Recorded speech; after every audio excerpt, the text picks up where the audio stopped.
Clear you right now.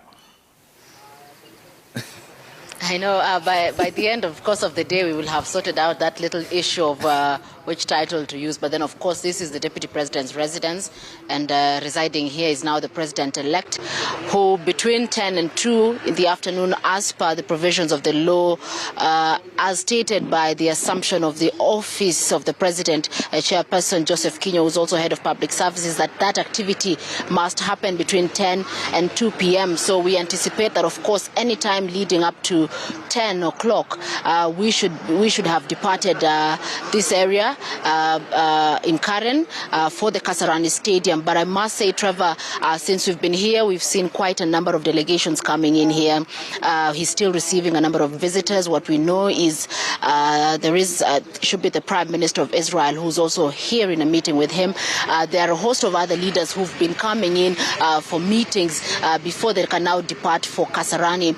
Earlier on, we saw ANC leader Musalia Mudavadi, who's also a principal in the Kenya Kwanza Alliance, arrive here. And just minutes ago, while you were still carrying out that discussion, we saw newly elected Speaker of the National Assembly, Moses Wetangula, also coming in. And I must say the transition of power is actually different. Just Moses Wetangula coming with all the security that that accompanies that all crucial office, that is of course noting that he's the third in command in terms of hierarchy. So it was quite also a spectacle just to look at that. But I must say, around here, the road leading up to this residence, is security has been heightened.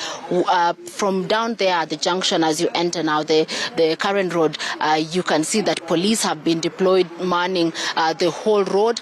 And on the other gates that normally are used, of course, by leaders to also access this area, we've seen a number of vehicles. We know various individuals could be there. Maybe once we get inside there, we can be able to ascertain what meetings he's been able to have earlier in the morning. But then also, we also saw a host of religious leaders. We believe earlier in the morning there was maybe quote unquote some devotion or some prayer session that was carried out. But we are still staying and pitching tent here. We will be giving you further updates, but we know preparations are going on. We've seen some members of the family coming in here before they can all depart together for Kasarani, of course, for the swearing in of William Ruto as Kenya's 5th Commander-in-Chief. And we know that, of course, a number of people will be accompanying him, but we can't divulge those details as of now until we are able to gain access. But Trevor, security here has been heightened. We've seen contingents of officers from the GSU, of course, manning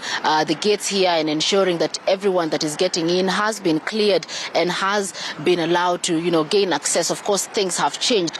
And today, when the President-elect William Ruto leaves this place, he will be headed to the House of the Hill, State House, where that will be his next abode for the next 5 years, of course, as he runs the nation. And the new occupant here will be his Deputy President-elect Rigathi Gachagua, who was the former Member of Parliament for Mathira, who we believe is also inside here for the meetings that they are carrying out, because earlier on we saw that, of course, he was getting ready in his residence.